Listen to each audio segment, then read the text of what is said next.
down these stairs, through this building, into the streets of this city, and throughout this whole state, to cleanse it of all evil and hatred and meanness, and bring about beloved community where everyone can thrive, no one gets left behind.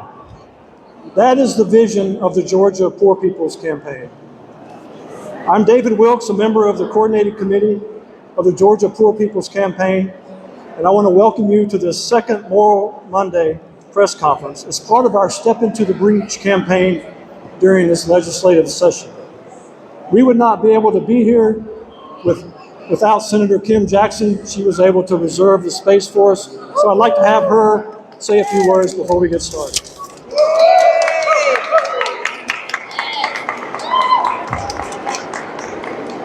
I so appreciate the opening to today's press conference that invites peace. Peace to be with us who are here, peace to be throughout all of Georgia, and I'll add peace to be present in our entire nation. We are in an unprecedented time in our country where access to simple things like healthcare are at grave risk for all, but particularly for those who are most vulnerable.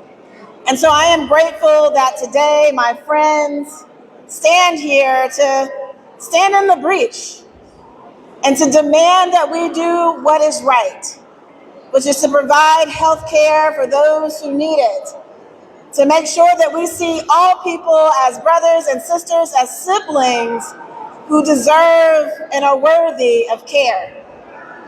What has happened on the federal level puts healthcare at risk for so many people, and particularly those who are most vulnerable. H.R. 1 makes it so that so many people who have consistently relied on ACA subsidies no longer have access to them.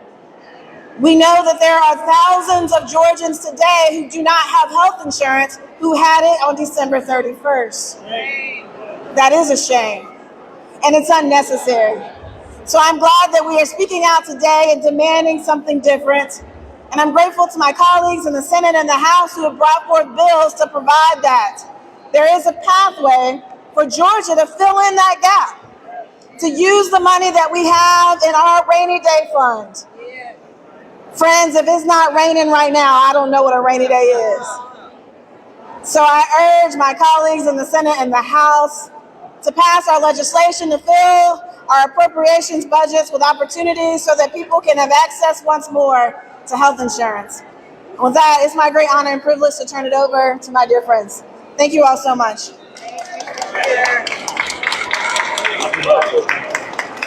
Thank you, Kim.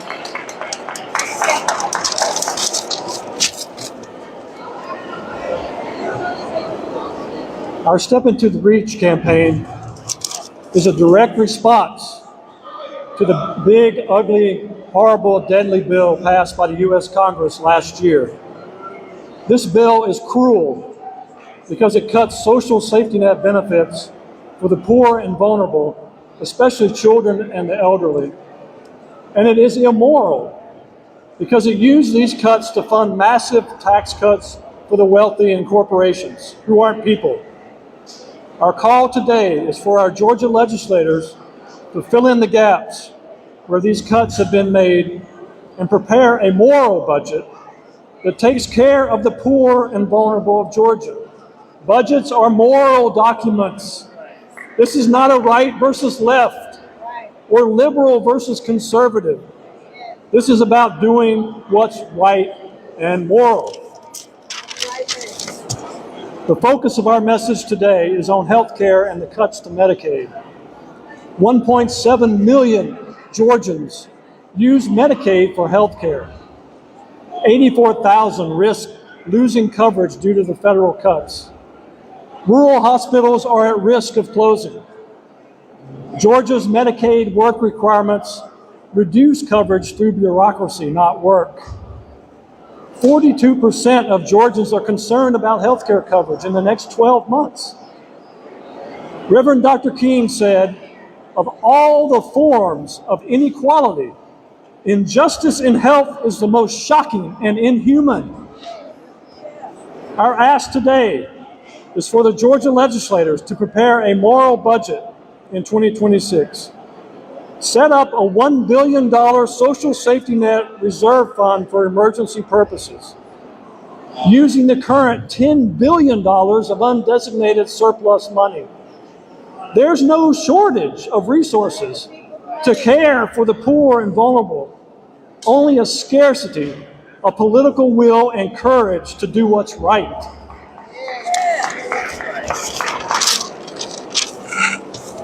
We have a number of speakers today to address the impacts of Medicaid cuts. Unfortunately, our lead partner on this issue, Georgia's nonviolent Medicaid Army, was unable to make it out of Augusta due to the winter storm over the weekend. But just like we're asking our legislators to step into the breach, members of the Georgia Poor People's Campaign will be delivering their message for them. Our first speaker is Sam Henderson, standing in for Neil Tellier and the Georgia Nonviolent Medicaid Army.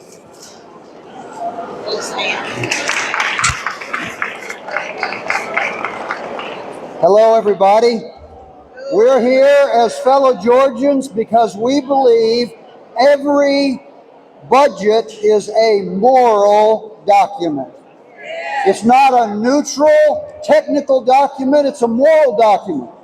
It's been said at the national level that if we have enough money in the national budget to start wars anywhere in the world and to instantly send military troops into local communities, but we don't have enough money to provide for health care, we don't have a budget problem, we have moral confusion.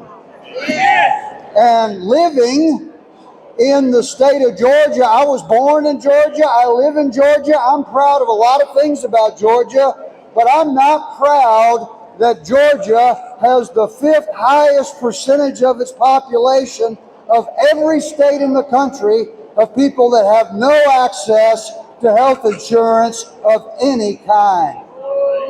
That's a moral statement. It's a moral statement to our seniors, many of whom have raised families and helped make our Georgia communities what they are. And we say thank you for that, but you're on your own now. It has to do with veterans who have served their country, often coming away with physical and mental differently abilities and challenges, and we say thank you for your service, but you're on your own now. This budget, the healthcare budget, the Georgia healthcare budget, is a moral document. Now I'm stepping in for our colleague, Reverend Neil, and from here on it's about what he said. I stand here today as a pastor, a community advocate, a witness to what happens when policy decisions meet real human lives. I'm here to speak about upcoming Medicaid cuts and work requirements tied to what has been called by some, I'm not even going to say it because we call it the big ugly bill, and what they mean for Georgia. Because of these changes, even though there are already at least 500,000 people or close to 500,000 people that don't have access to health care, including seniors and veterans, 84,000 more Georgians are about to lose their health care. These are real people, workers, health care givers, caregivers, people with disabilities, veterans, seniors who rely on Medicaid to stay healthy enough to live and continue contributing to their communities. Georgia has direct experience with a so-called answer to Medicaid work requirements through the Georgia Pathways program. The results are clear. Of 350,000 Georgians who qualify for this purported health care, only 10,000 are currently enrolled. 350,000 qualify, only 10,000 are enrolled. That's not success, folks. That's evidence of a system that is not functioning as it was intended. The reason is not a lack of willingness to work. The reason is a program that is administratively complex, burdensome, and costly. Millions of Georgia taxpayer dollars have been spent for increasing bureaucracy. Things like eligibility verification, contractors enforcement, money that could have gone to actual direct health care services. People are being excluded not because they refuse to work, but because their hours fluctuate, their internet access is limited, their disabilities are difficult to document, or the paperwork is confusing and unforgiving. As a pastor, Neil can see, and I can see what happens next. People delay treatment. Chronic illnesses get worse. Mental health needs to go unmet. Preventable health conditions become ongoing emergencies. When health care is taken away, the cost doesn't disappear.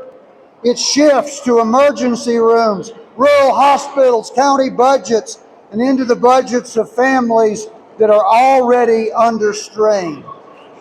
Friends, this is not a partisan issue. It's an evidence-based moral issue. The evidence tells us Georgians' work requirements are expensive to administer, enroll only a tiny fraction of eligible citizens, and fail to improve in any way employment outcomes. Budgets, again, are moral documents. They show us who we're willing to protect, who we stand with, whose backs we've got, and who we're willing to consider expendable. We don't want to promote policies that punish people for being sick, poor, or caught in systems that do not reflect the realities of their lives. We're here today to urge you to reconsider these budget cuts, to end ineffective work requirements, to invest in health care access for all Georgians that actually work, for patients, for providers, and for the state of Georgia. We're here to urge our legislators out of their moral conscience to take steps to expand health care access for all of Georgians.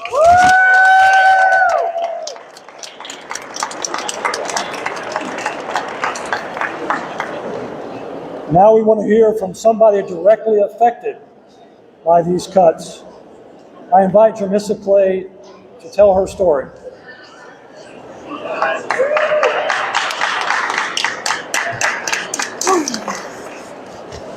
Good morning, everyone. Good morning.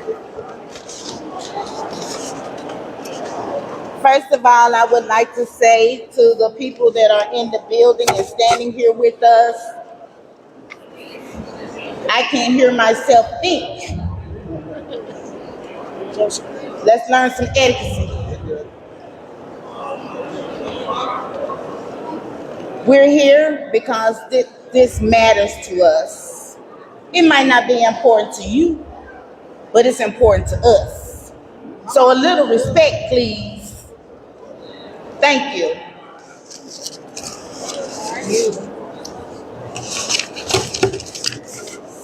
When you say you're going to speak at the Georgia State Capitol, it does not come into fruition until you are actually speaking at the Georgia State Capitol under the Golden Dome, as they would say. Giving honor to the good Lord up above, my Father in heaven, in his Son Jesus' name, my grandfather, my grandmother, my mother, my father, my children, and my grandchildren, my prayer warriors, Bishop Barber, and the Poor People's Campaign, and everyone who helps me along the way to stand before you and speak the truth. Since the beginning of the year, there is one thing that has been on my mind, and that is the faith of a mustard seed. I am here today to tell you my story on Medicare and Medicaid in 2026 and beyond as it affects my life. There are tens of thousands of Georgia low-income people who receive state-funded mental health services through the Department of Behavioral Health and Developmental Disabilities, whose lives are just as important as mine. Here's my story. Let me introduce you to myself and who I am. G, gifted, Romans 12:6. E, encouraged, 2 Thessalonians 2, verse 16 through 17. R, receive the Spirit from God, 1 Corinthians 2:12. M, member of his body, 1 Corinthians 12:37. I, indwelt, the permanently present in someone's soul or mind who possesses spirituality by his Spirit, Romans 8:11. Saved, Ephesians 2:5-8. Sealed by God with Holy Spirit, Ephesians 1:13.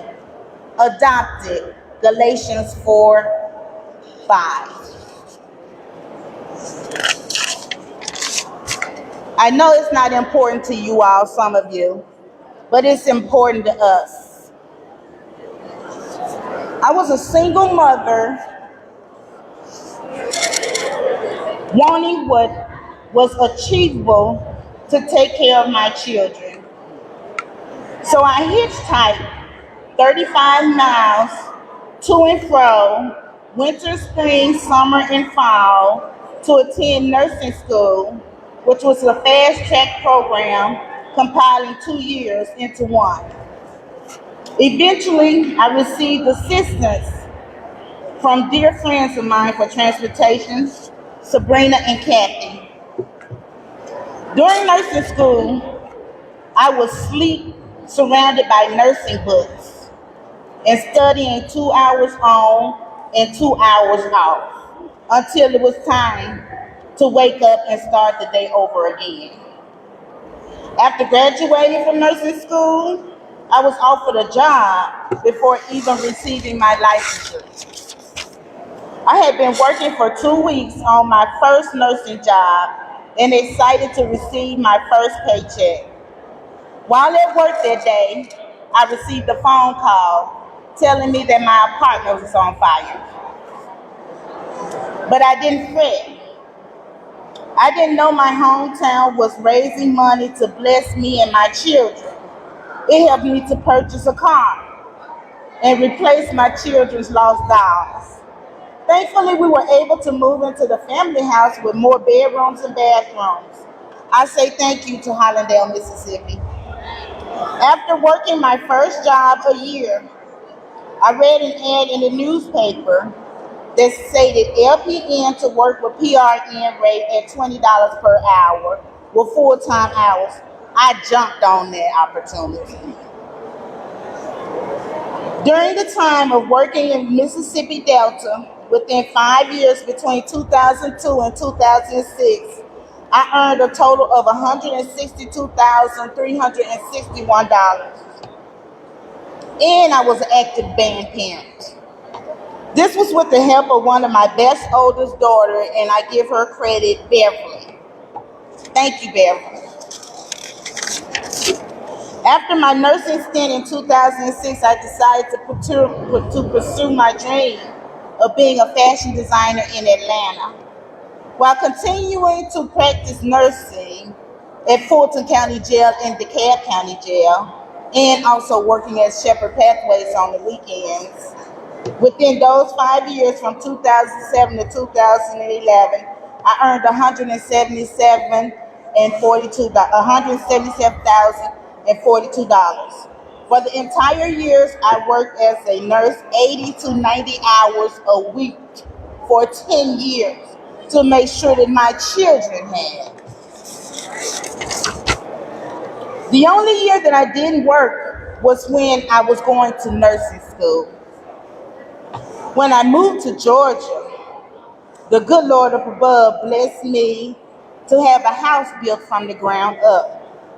I love my home. I was enticed by predatory lending. Me and my children lost our home and became homeless. Then the tragic mental health crisis came. Someone went from working 80 to 90 hours per week for 10 years to one day not being able to move off of the couch. I received Medicare and Medicaid because I worked hard. Some people say those of us that receive the government-funded assistance are lazy. Do I sound like I was lazy? I do not give the appearance of being lazy. And there are thousands in this state, and there are millions in this country who have stories similar to mine. If fraud was committed, it was not on my behalf. It was on the behalf of the people that let the fraudulent people commit the fraud. And we had nothing to do with it. I have a little bit longer that I wanted to speak, but I'm not going to bore you all with the details. I have here a copy of the 10 Commandments. The big, beautiful lie was based on the 10 Commandments. Because as I realized, Project 2025 is far from God's word in the 10 Commandments. It has nothing to do with us. We don't get a chance to commit fraud. Why would we be able to commit fraud? Because y'all watch everything we do. I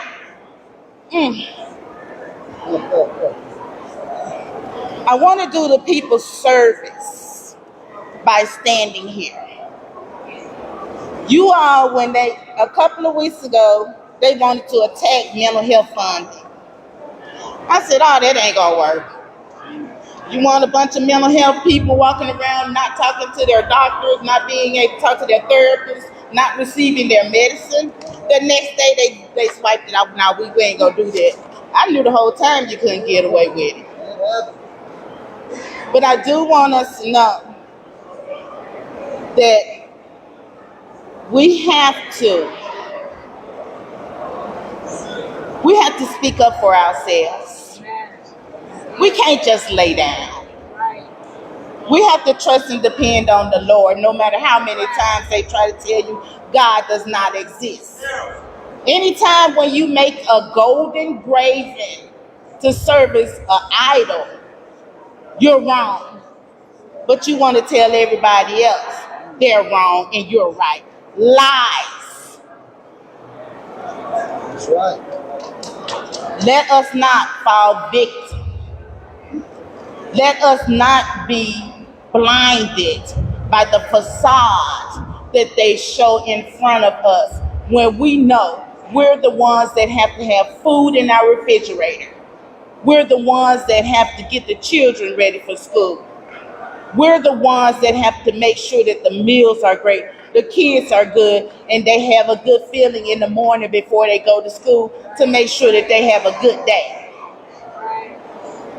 I end with this. Stop believing the lies and start speaking the truth. Thank you.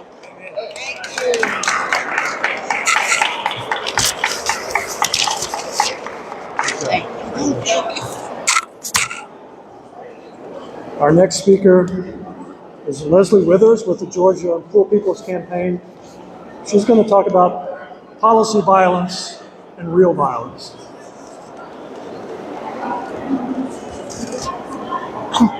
In recent weeks, we've all been horrified to see ICE agents around the country pulling people out of their homes, separating families, putting people into detention, and then finally murdering people for exercising their First Amendment rights. These events are horrific, and we have been protesting, and we should. But they're not accidents. They're not one-off. They're not a few bad apples. These are acts of policy violence. They're violence endorsed by policies made at the highest levels of our government.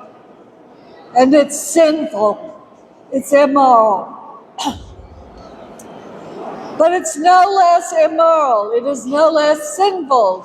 It is no less policy violence to deny people health care, to deny children and old people and veterans and people with serious health problems the assistance that they need in order to live.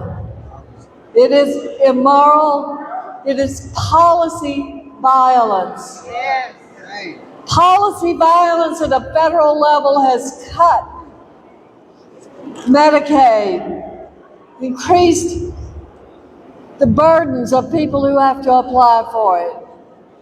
And right here in Georgia, policy violence continues to deny health care to 500,000 people, citizens of Georgia, hardworking people, children of God. That is policy violence. And we're here to say, no more. No more. Fix it. We have the money. You can do it. Take away the burdens on people who have to apply for Medicaid. Provide the funds that they need. Everyone has a right to basic health care. To do otherwise is policy violence. Human rights. Our next speaker is Reverend Ashley Robinson from Oakhurst Baptist Church.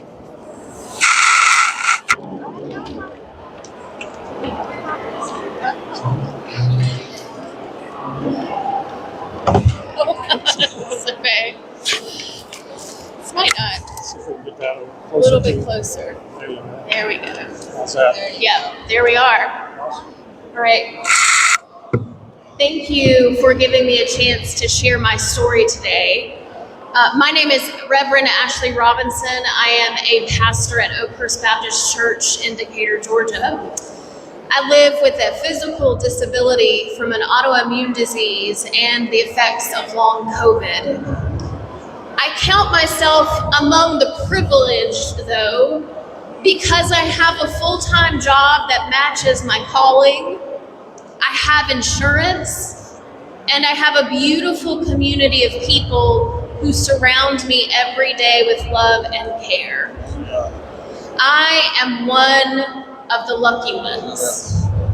Even with all of this support, though, and with health insurance, I am among the 12% of Georgians who carry crippling medical debt from a surgery for cancer that I had in 2024. Even with all of the support and love, I carry the burden of trying to fill the gap myself that should have been cared for by access to health care.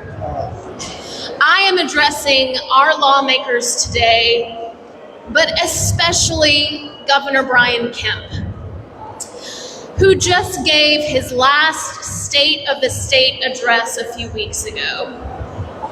Governor Kemp, while you outlined many beautiful, positive things about our state that I love and I have called home for almost 2 decades, you did not make one single mention of health care in your address. Not one mention of the 1.7 million Georgians on Medicaid, of which 84,000 risk losing coverage because of federal cuts.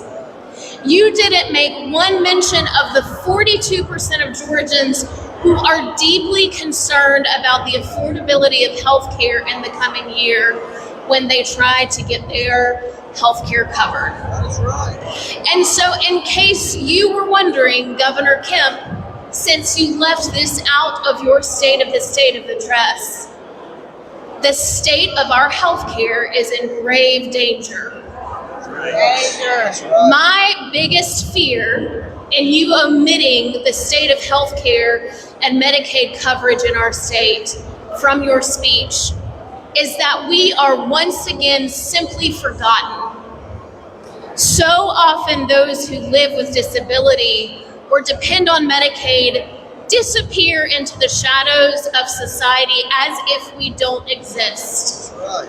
I have news for you. We exist. We exist. Today, I want my body in front of you to tell the story. We are here. We are not going anywhere. Not going away. And like every human being, we deserve access to health care without wondering if we are going to keep our light bill on or if we are going to pay for our mother's insulin that month. Real choice. We exist and we depend on you, Governor Kemp, to clear the barriers for our health care. Yes. You mentioned in your address that you are a construction guy. You have that in common with the Christ that I follow. I come bearing the stories of my Christian faith, and I believe in the diversity and the beauty of diversity in all faiths, but I speak from the language of Christianity, so let me share part of the story of my faith. As you know, Governor Kemp, the Christ I follow was also a carpenter. I'm not sure, though, that you are fully aware that the Christ I follow was not just a builder of community, but also a master at deconstructing systems that created barriers between the children of God and finding a place in community. Right. The Christ I know was a healer, Yes. and he was a challenger to systems that kept the sick from healing. Yes. To be clear, Governor Kemp, what I am telling you is that this system is not built to care for the least of these. My Lord. I am saying this because I know that you too follow the Christian faith. You know what I mean when I say the least of these. This system is failing those who need it most. Yes. This system is unjust and immoral and goes against every major religion's belief in healing the sick and caring for the poor. So I'm asking you in the coming days, with just a few weeks left in our legislative sessions, to remember that, as you called it, your big red pen That's what he said. has the power to heal the sick by expanding access to Medicaid, by closing the coverage gap for all of Georgia, Yes. and by protecting affordability for access to health care. Healthcare for all. You and your big red pen And your big red pen. have the power, since it is your last term. You are not beholden to partisanship. Right. Yes. But I pray that you will be open to a bipartisan moral budget that cares for and protects every Georgian's access to health care. You have the power to turn the budget from what it currently is as a partisan score sheet into something that genuinely cares. At this point, we cannot in good conscience say that we have a budget surplus when there are people who are dying because they cannot have access to health care. That's right. I am asking you Turn the money. and your big red pen to remember the story of your own faith and the healer who cared for all of the sick. Yes. Thank you. What will be your legacy? What's your legacy, Governor Kemp?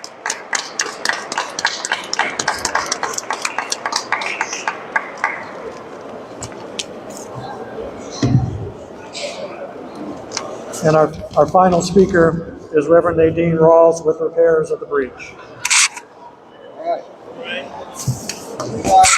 Good morning.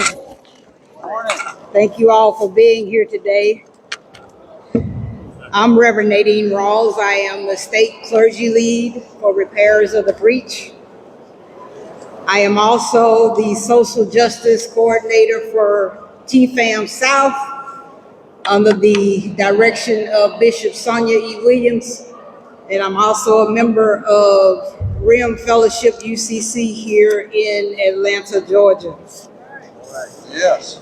I am a transplant to Georgia. However, I am not a transplant of the South. I moved here in 2009 under GOP leadership in this state. When the ACA passed, the then governor decided not to accept Medicaid expansion. Right. This administration decided not to go along with the Medicaid expansion. I was in Louisiana last month when the notification of the state message came across my Facebook feed, and it said that the governor said nothing in his speech about health care. He said nothing in his speech about Medicaid.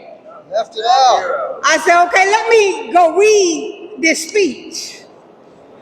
He extended or increased retirement for state law enforcement. He's talked about the increase in teacher pay. All that is great. All that is great. But when you have 9 hospitals that have closed in rural areas in the state of Georgia since 2010, that is policy violence. Policy violence. That is policy violence. And on Georgians for a Healthy Future website, they highlighted 2 counties.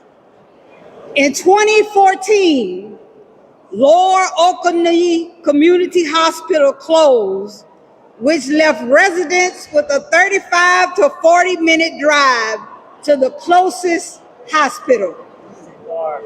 The hospital served Wheeler County, which had a population of about 8,000 people. The closest hospital to Wheeler County is Taylor Regional, which is 56 miles away, which is a 2-hour round-trip drive for our elderly people who may have to travel that far for health care.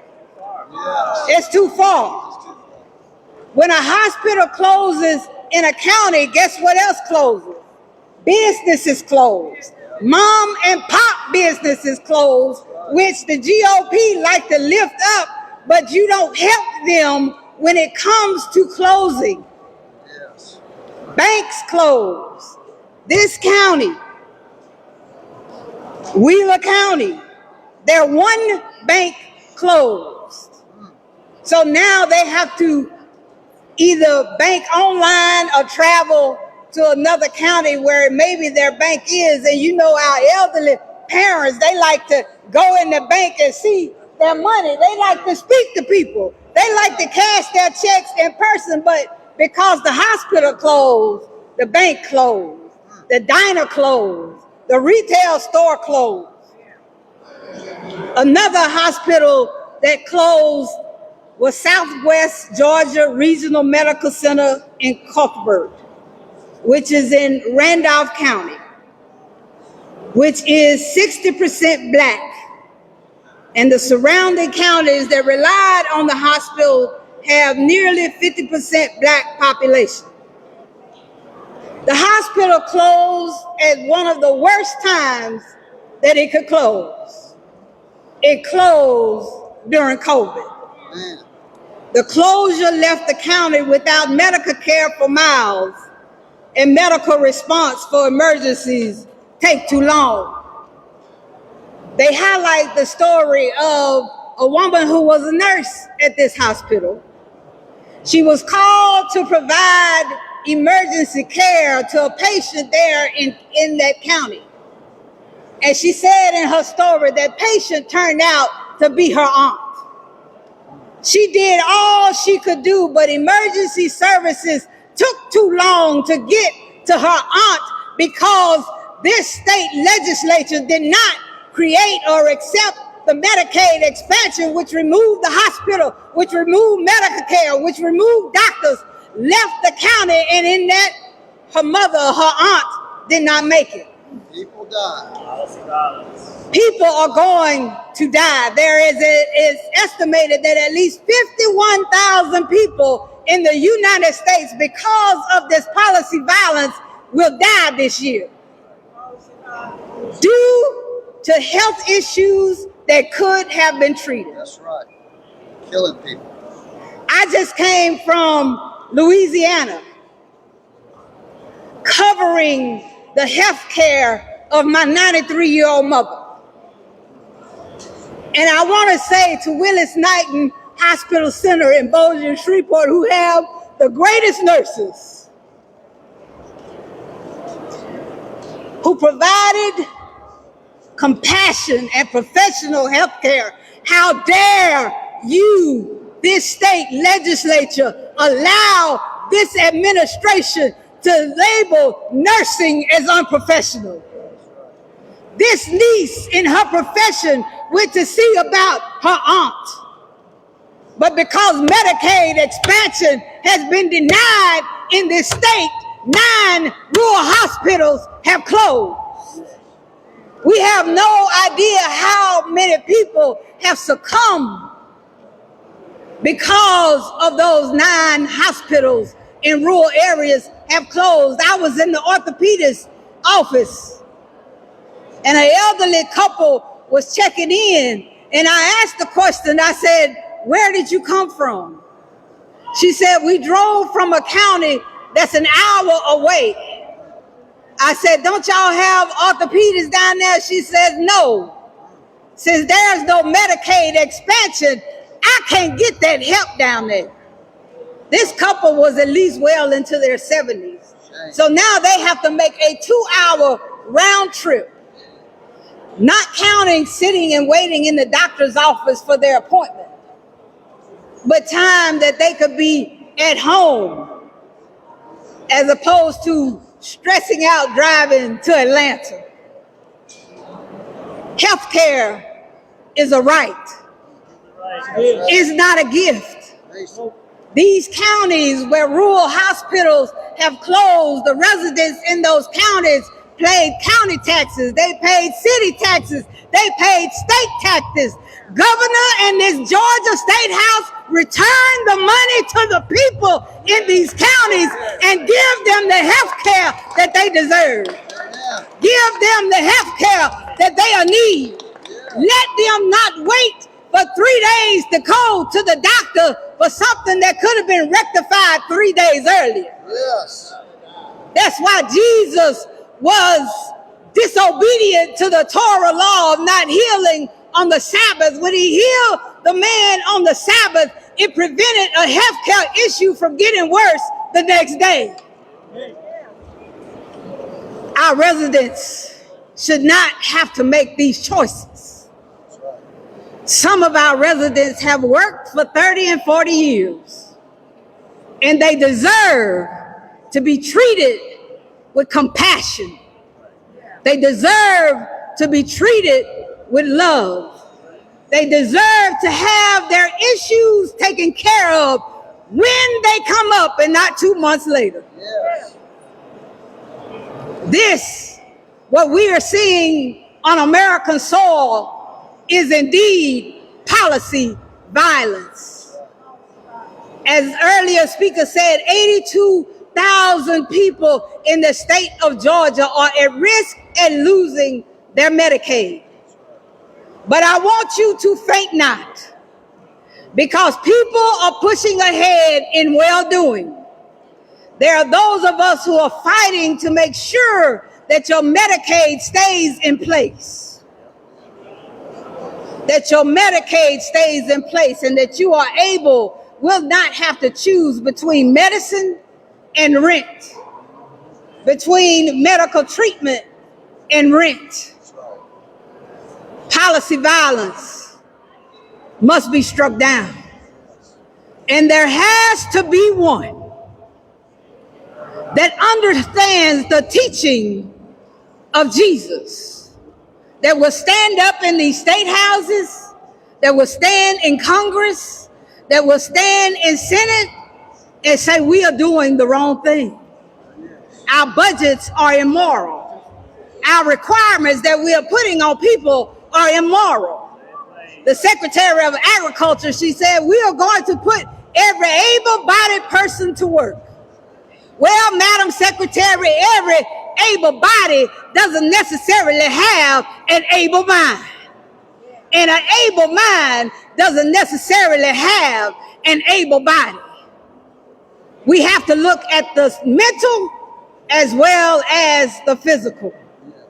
We will be here every month calling you to responsibility. We will be here every month calling you to accountability.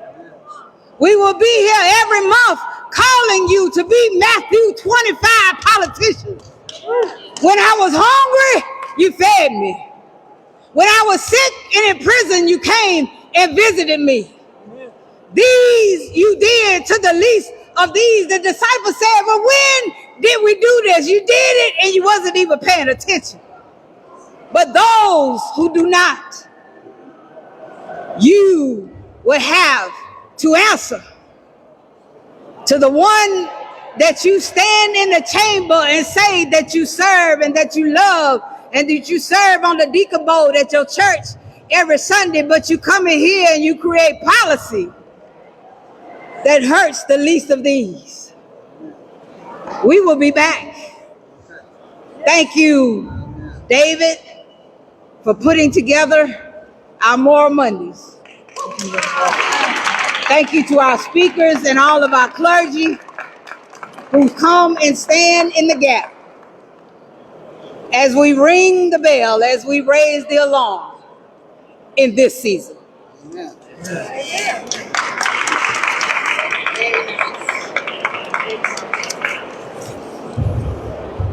Thank you, Reverend Ross. It's time for some gratitude as we finish.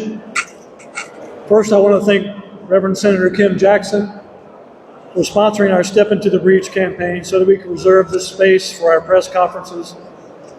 And I thank her staff, Tina and Aaron, who's right here, for all the facilitating the moving parts to make this happen. Thanks to all our speakers today, our partners in the campaign, especially Interfaith Children's Movement, the King Center, a home for everyone in Dekalb, and the Nonviolent Medicaid Army. Thanks to the Georgia Budget and Policy Institute for making sure our numbers are accurate.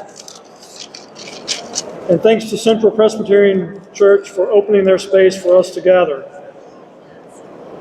Finally, I want to thank all of our supporters who are on the stairs for showing up today with your signs and your messages of love and caring for the poor and vulnerable of Georgia. We will be back on February 23rd in this very spot addressing housing. So we hope you will join us then. One of the things we have in the Georgia Poor People's Campaign is we talk about forward together, not one step back. So let's join in our call. Forward together. Not one step back. Forward together. Not one step back. Forward together. Not one step back. Amen. Thank you. Amen.